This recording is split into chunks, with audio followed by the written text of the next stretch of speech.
నమస్తే, welcome to Andhraprabha TV. నేను సౌజన్య.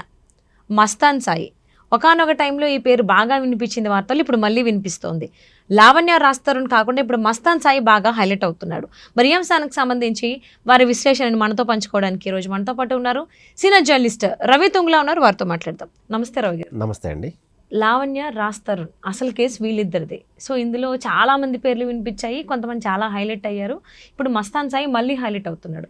కొన్ని మంత్స్ బ్యాక్ కూడా చూసుకుంటే రాస్తారుని విజయవాడ పోలీసులు అదుపులోకి తీసుకున్నారు అని, ఇక్కడి నుంచి కూడా పోలీసులు వెళ్ళారని కూడా మన వార్తల్లో విన్నాం. ఇప్పుడు అయితే అదుపులోకి తీసుకోవడం జరిగింది. అంటే అసలు రాస్తారుని హైలైట్ అవ్వాల్సినటువంటి ఈ కేసులో మస్తాన్ సాయి హైలైట్ అవుతున్నాడు. ఏనాడు కూడా లావణ్యకి మస్తాన్ సాయి గొడవలు ఉన్నాయని చెప్పి ఇప్పుడు దాకా వినలేదు. బట్ ఇప్పుడు లేటెస్ట్గా లావణ్య కేసు పెట్టడం, నార్సింగ్ పోలీసులు ఏమో మస్తాన్ సాయిని అదుపులోకి తీసుకోవడం, ఒకరికి సంబంధించిన ఇంకొకరు అంటే ఇప్పుడు లావణ్య కొన్ని ప్రైవేట్ వీడియోస్ ఉన్నటువంటి హార్డ్ డిస్క్ పోలీసులకి అందజేసింది అన్నట్టుగా తెలుస్తుంది. మస్తాన్ సాయి కూడా కొన్ని ప్రైవేట్ వీడియోస్ లావణ్యకు సంబంధించినవే, అందరికీ కాదు, ఓన్లీ లావణ్యకు సంబంధించినవే పోలీసులకి ఇచ్చాడు అన్నట్టుగా కూడా తెలుస్తుంది. అసలు వీళ్ళ కేసు ఏదైతే ఉందో లావణ్య రాస్తారని కేసు కాకుండా ఇప్పుడు మస్తాన్ సాయి ఎందుకు హైలైట్ అవుతున్నాడు? అసలు ఏం చెడింది అనుకోవచ్చు లావణ్యకి మస్తాన్ సాయికి? సో ఇప్పుడు మీరు చెప్తున్న ఈ పేర్లన్నీ ఒక 8 months బ్యాక్ అసలు ఎవరికి తెలియదండి. ఎవరికి తెలియదు. అంటే ఎవరి పైన వాళ్ళు చేసుకుంటున్నారు, ఎవరికి ఎక్కడ ఎలాంటి అనుమానాలు లేవు. అయితే ఈ కేసు మొట్టమొదటిసారిగా బయటకు ఎందుకు వచ్చిందంటే, రాస్తారును నన్ను మోసం చేశాడు, నన్ను ఎన్నాళ్ళు ప్రేమించి పెళ్లి చేసుకుంటానని అంటే వాడుకుని వదిలేశాడు అని రాస్తారుని మీద లావణ్య బయటకు వచ్చి మొదటిసారి కంప్లైంట్ చేసినప్పుడు మాత్రం ఈ వ్యవహారం బయటకు వచ్చింది. అప్పుడే లావణ్య అనే అమ్మాయి, సో వాళ్ళ ఫోటోలు, వాళ్ళు కొంచెం ఇంటిమసీగా ఉన్న ఫోటోలు కూడా ఆవిడ కొంచెం సోషల్ మీడియా రిలీజ్ చేసి కొంచెం చాలా చోట్ల అన్యాయం జరిగిందని కొన్ని మీడియా ఛానల్ కూడా చెప్పింది. సో ఆ విషయంలో అప్పుడు కంప్లైంట్ చేసింది, పోలీసులు అతని మీద యాక్షన్ తీసుకుని అరెస్ట్ చేశారు. తర్వాత బెయిల్ వచ్చింది. బెయిల్ సంబంధించి కొంచెం ఆయన కూడా కోర్టుల చుట్టూ తిరిగాడు, ఫైన్లు కట్టాడు, అన్నీ అయిపోయింది. సో ఆ ఇష్యూ అక్కడితో అయిపోయింది అనుకున్న టైంలో ఇప్పుడు సడన్గా ఈ మస్తాన్ సాయి అనే వ్యక్తి బయటకు వచ్చాడు. సో ఈ మస్తాన్ సాయి మీద కంప్లైంట్ ఇచ్చింది ఎవరు? లావణ్యని. సో లావణ్య ఇస్తే అయితే కంప్లైంట్ తీసుకున్న తర్వాత అతను ఇంటికి వెళ్ళి చెక్ చేస్తే లావణ్య ఆరోపించినట్టుగా మస్తాన్ సాయి దగ్గర హార్డ్ డిస్కులు దొరికినాయి. ఆ హార్డ్ డిస్కుల్లో చాలామంది అమ్మాయిలతో అంటే అశ్లీల వీడియోలు, సో కొంతమంది ఈ ప్రముఖులు ఇవి ఉన్నాయి. అయితే వీటిల్లో కొన్ని టాలీవుడ్కి చెందిన ఒక ప్రముఖ హీరో ఉన్నాడు, లేదా టాలీవుడ్కి సంబంధించిన ఒక ప్రముఖ హీరోయిన్ కూడా ఉంది అని కూడా వార్తలు వచ్చినాయి. అవన్నీ అయితే సోషల్ మీడియా రకరకాల పేర్లు వినిపిస్తున్నాయి, కానీ అది ఎవరు అనేది ఎవరు తెలియదు. సో జనాలు అయితే మాత్రం కొంతమంది కొన్ని ఛానళ్ళు అయితే కొంచెం అతిశయోక్తిగా వెళ్ళి కొంచెం ఉత్సాహం చూపించి వాళ్ళ ఫోటోలు కూడా వేసినాయి. సో పోలీసులు చెప్పకుండా, పోలీసులు అఫీషియల్గా కన్ఫర్మ్ చేయకుండా మనం ఆ పేర్లు ప్రస్తావించడం కరెక్ట్ కాదు. అందుకని నేను ఆ పేర్లు చెప్పట్లేదు. అయితే అందులో మామూలుగా హార్డ్ డిస్క్లో అతనేం చెప్తున్నాడు, మస్తాన్ సాయి అరెస్ట్ అయిన తర్వాత ఇవి నా సొంత వీడియోలు, నా భార్యవి, నా పెళ్ళైన తర్వాత నాకు పెళ్లి కాకుండా నా గర్ల్ ఫ్రెండ్ అన్నాడు. సో పోలీసులు ఒకటే డౌట్ వచ్చింది. సో నీ భార్యవి, నీ గర్ల్ ఫ్రెండ్ ఉన్నా ఉంటే 2-3 ఉండొచ్చు, కానీ ఆ హార్డ్ డిస్క్లో దాదాపు 80 మంది అమ్మాయిల అశ్లీల వీడియోస్ ఉన్నాయంట. అంటే అంతమంది గర్ల్ ఫ్రెండ్స్ అనుకోవాలా? అంటే అతను అట్లా అబద్ధం ఆడుతున్నాడు. అంటే అతని పని ఏంటంటే ఇలా అమ్మాయిల్ని బ్లాక్మెయిల్ చేసి డబ్బులు వసూలు చేయడం అతని పని. సో అతని మోటో ఇది. ఇప్పుడు తాజాగా రీసెంట్గా ఒక ఐడెంటిటీ సినిమా వచ్చింది, టోవినో థామస్ది. ఆ సినిమాలో కూడా ఆ సినిమా స్టార్టింగ్ ముందు ఇదే ఇష్యూ చూపిస్తారు. ఇదే అంటే షాపింగ్ మాల్లో, లేదంటే ఎక్కడన్నా ఈ రెస్టారెంట్లో, వీటిల్లో వాష్రూమ్కి వెళ్ళినప్పుడు, బాత్రూమ్కి వెళ్ళినప్పుడు, హోటల్ బాత్రూమ్కి వెళ్ళినప్పుడు అక్కడ ఈ సీక్రెట్ కెమెరాలు పెట్టి ఆ అమ్మాయిల్ని అశ్లీల దృశ్యాలు చిత్రీకరించి వాటిని వాళ్ళకే పంపించి వాళ్ళ కుటుంబ సభ్యులకి బెదిరించి వాళ్ళ ద్వారా లక్షలు తీసుకున్న దోపిడీ దొంగలు చాలామంది ఉన్నారు. అలాంటి బాపతి మస్తాన్ సాయి అనమాట. పోలీసులు గుర్తించారు, ఇవన్నీ గుర్తించి సో ఇలాగ బ్లాక్మెయిల్ చేసి ఇలా డబ్బులు సంపాదిస్తాడు అనే విషయం బయటకు వచ్చింది. సో ఈ మస్తాన్ సాయికి లావణ్యకి ఎక్కడ చెడిందంటే ఇక్కడ విషయం చెడింది. సో ఈ లావణ్యకి సంబంధించిన కొన్ని వీడియోలు మస్తాన్ సాయి దగ్గర ఉన్నాయి.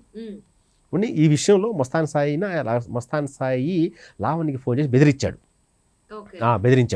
ఇలా ఉన్నాయి, నీ పరువు తీస్తాను, ఇది అని చెప్పి బెదిరించాడు. సో అయితే చాలామంది ఆ సమయంలో భయపడతారు. సో కానీ లావణ్య భయపడే రకం కాదు. నిజంగా భయపడితే రాజధాని విషయంలో అసలు బయటకు వచ్చేది కాదు కదా. ఆవిడ గట్టిగా పోరాడాలనుకుంది, ఫైట్ చేయాలనుకుంది. సో తన వైపు ఎలా ఉన్నా కానీ తనకు న్యాయం కావాలి అనేది మొదటి నుంచి ఆమె సిద్ధాంతం. అందుకే మస్తాన్ సాయి ఎప్పుడైతే ఆవిడ బెదిరించడం మొదలుపెట్టాడో ఆమె భయపడకుండా ధైర్యంగా వెళ్ళి కేసు పెట్టిన తర్వాత ఈ వ్యవహారం మొత్తం బయటకు వచ్చింది. సో మస్తాన్ సాయి అనే వ్యక్తి ఎవరు ఏంటి అని అప్పుడు పోలీసులు ఎంక్వైరీ చేయడం మొదలుపెట్టారు. ఈ మస్తాన్ సాయిది గుంటూరు జిల్లా. వాళ్ళ నాన్న ఒక దర్గాకి ధర్మకర్త. అంటే చాలా చాలా అంటే నగరంలో ప్లస్ సొసైటీలో మంచి పేరున్న వ్యక్తి. మస్తాన్ సాయి చూస్తే కొంచెం ఆవారాగా తిరిగి అంటే ఈజీ మనీకి డబ్బులు అలవాటు పడిపోయి డ్రగ్స్ దందాలు చేయటం, డ్రగ్స్ దందాల్లో కూడా ఏమీ లేదు, పెద్దగా రావట్లేదు, ప్లస్ రిస్క్ ఎక్కువ అని గమనించి ఇగో ఈ అశ్లీల వ్యాపారాన్ని దిగాడు. అంటే ఎవరెవరి ఫోటోలు అయితే ఉన్నాయో, వీడియోస్ ఉన్నాయో, అమ్మాయిల్ని కూడా మస్తాన్ సాయి బెదిరిస్తున్నాడు అన్నట్టుగా కూడా వార్తలు వస్తున్నాయి. అవును, బెదిరించాడు. ఇప్పుడు అతను దొరికే వరకు ఇవన్నీ మనకి ఎక్కడ బయటకు రాలేదు. దొరికిన తర్వాత పోలీసులు ఎంక్వైరీ చేసి సో ఎంతమంది అతను కాల్ లిస్ట్ మొత్తం బయట తీశారు. ఇంతమంది ఎవరికి ఫోన్ చేశాడు, అతని అకౌంట్ డీటెయిల్స్, అతనికి అన్యూజువల్గా అకౌంట్ డబ్బులు పడినాయి, సో ఎవరి వాళ్ళు, సో వాళ్ళందరి చేత ఇప్పుడు కంప్లైంట్ తీసిన పనిలో ఉన్నారు. అంటే కేసు ఇంకా స్ట్రాంగ్ చేయడం కోసం అనమాట. సో వాళ్ళంతా బయటకు రారు, వాళ్ళు బయటపడి, ఎందుకంటే ఇప్పుడే సొసైటీలో పరుగు పోతుంది కదా. సో ఇలా బెదిరించాడని చెప్పి చాలామంది కంప్లైంట్ ఇవ్వలేదు. లావణ్య బయటకు వచ్చి కంప్లైంట్ ఇచ్చింది కాబట్టి మస్తాన్ సాయి వ్యవహారం వెలుగులోకి వచ్చింది. సో అలా ఇంకా చాలామంది ఆడపిల్లలు ఉన్నారు, కొంతమంది హీరోలు కూడా బెదిరించాడంట మస్తాన్ సాయి. సో ఇవన్నీ ఇప్పుడు వన్ వస్తున్నాయి. అందులో ఒక టాప్ హీరో కూడా ఉన్నాడు, ఒక టాప్ హీరోయిన్ ఉన్న వీడియో కూడా హార్డ్ డిస్క్లో ఉందని పోలీసులు కొంతమంది సోర్స్ ద్వారా తెలిసిందనమాట. సోషల్ మీడియాలో వైరల్ అవుతుంది ఆ వార్త. సో వాళ్ళు ఎవరు అనేది మనకు ప్రస్తుతం అప్రస్తుతం. సో కాబట్టి మస్తాన్ సాయి నెట్వర్క్ అనేది అలా ఉందన్నమాట. సో ఈ మస్తాన్ సాయికి ఎప్పుడైతే లావణ్యకి చెడిందో అప్పటి నుంచి ఈ వ్యవహారం బయటకు వచ్చింది. సో అతను ఆ అమ్మాయిని కూడా బెదిరించాలని ట్రై చేశాడు. సో వీడియోలు ఉన్నాయి, నాకు డబ్బు కావాలి, ఈ విధంగా కావాలి, సో డబ్బుకు మించి కొన్ని ఇంకా కూడా అడిగాడు. అవన్నీ మనం చెప్పకూడదు, అవన్నీ అడిగాడు. దీంతో ఆవిడ కోపం వచ్చి సో ఎంతోమంది ఇలా వీడి ద్వారా ఇంకా రాబోయే రోజుల్లో ఇంకా ఏ అమ్మాయికి అన్యాయం జరగకూడదు అని భావించి అతని మీద వచ్చి పోలీస్ స్టేషన్లో కంప్లైంట్ ఇచ్చింది. సో కంప్లైంట్ ఇచ్చిన తర్వాత పోలీసులు కూడా సరే మామూలుగా ఇచ్చింది కదా, చిన్న కేసు అని అనుకున్నారు. కట్ చేస్తే వాడు రూమ్ మొత్తం వెతికితే వాడు బండారం మొత్తం బయటపడింది. సో దీంతో వాళ్ళు గతంలో వాడు ఏమేమి క్రైమ్ చేశాడు, అసలు వాడు మొత్తం లిస్టు మొత్తం బయట తీయడం మొదలుపెట్టారు. వాళ్ళ లిస్టు చూసి ఇప్పుడు పోలీసులు షాక్ అవుతున్నారంట. వామ్మో, వీడు ఇన్ని నేరాలు చేశాడా, ఇంత దారుణంగా ఉన్నాడా అని చెప్పి. సో ఇప్పుడు అవన్నీ కేసులు ఎంక్వైరీ చేసి సో ఎవరెవరు బాధితులు ఉన్నారో వాళ్ళ అందరితో కంప్లైంట్ తీసుకునే ప్లాన్లో ఉన్నారు పోలీసులు. ఓకే. సో అంటే ఇప్పుడు రాజ్ తరుణ్ కాకుండా మొత్తం అంతా ఇటు మస్తాన్ సాయి హైలైట్ అవుతున్నాడు. అంటే మస్తాన్ సాయి ఇప్పుడు మళ్ళీ బయటకు వచ్చి నార్మల్గా ఉండేటువంటి ఛాన్సెస్ ఏమైనా ఉన్నాయనుకోవచ్చా, లేకపోతే ఇంకా ఎక్కువ ఇరుక్కునేటువంటి అవకాశం ఉందా? ఎందుకంటే ఇక్కడ అమ్మాయిల విషయాలు ఉన్నాయి, డ్రగ్స్ కూడా ఉన్నాయి. సో మల్టిపుల్ థింగ్స్ ఉన్నాయి ఈ మస్తాన్ సాయి మీద. సో ఏం చేసేటువంటి అవకాశం ఉంది? అయితే పలుకుబడి ఏమన్నా ఉపయోగించేటువంటి అవకాశం ఉంది అనుకోవచ్చా మస్తాన్ సాయి?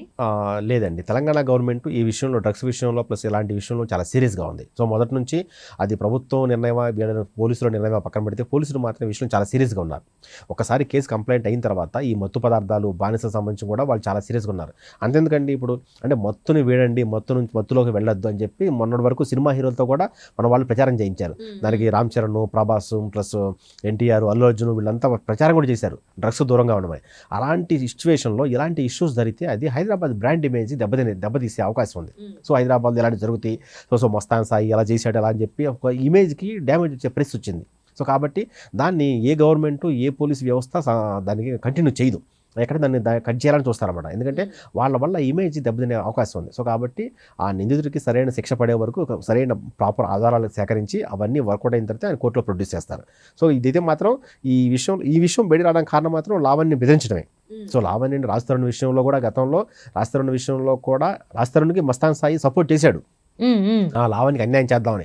అప్పటి నుంచి కూడా మస్తాన్ సాయి మీద కొంచెం సీరియస్గానే ఉంది లావణ్య. అయితే ఎప్పుడైతే ఈ మస్తాన్ సాయి ఈ రాజ్ తరుణ్ వదిలేసి తన మీద పడ్డాడు, తనను కూడా దాన్ని బ్లేమ్ చేయాలని, తన పరువు తీయాలని ట్రై చేస్తున్నాడో ఇక ఆవిడ సహించలేకపోయింది. అందుకని చెప్పి బయటకు వచ్చి ఆవిడ మీద కంప్లైంట్ ఇచ్చి ఇప్పుడు మొత్తాన్ని ఇష్యూ కొంచెం సీరియస్ అయ్యేలా చేసింది. సో రాబోయే రోజుల్లో ఇప్పుడు ఇవన్నీ బయటపడితే మాత్రం అతను గట్టిగా శిక్ష పడే అవకాశం ఉందండి. అండ్ ఈవెన్ మస్తాన్ సాయి అమ్మాయిలు కూడా బెదిరిస్తున్నాడు అన్నట్టుగా కూడా వార్తలు వస్తున్నాయి. బట్ ఇలాంటి ప్రైవేట్ వీడియోస్ ఉన్నాయని చెప్పేసి అని భయపడకుండా అమ్మాయిలు కూడా ధైర్యంగా స్టేషన్స్కి వచ్చి పోలీసులకి అప్రోచ్ అయితే కనుక ఈవెన్ కొంతమంది డీటెయిల్స్ కూడా బయటికి అని చెప్పరు, పోలీసులు జాగ్రత్తగానే ఉంచుతారు. సో వాళ్ళందరూ కూడా సేఫ్ జోన్లోకి వెళ్తారు, తనను తాను కాపాడుకుంటారు ఆడవాళ్ళని చెప్పి ఆశిద్దామండి. Thank you so much Ravi garu. Thank you.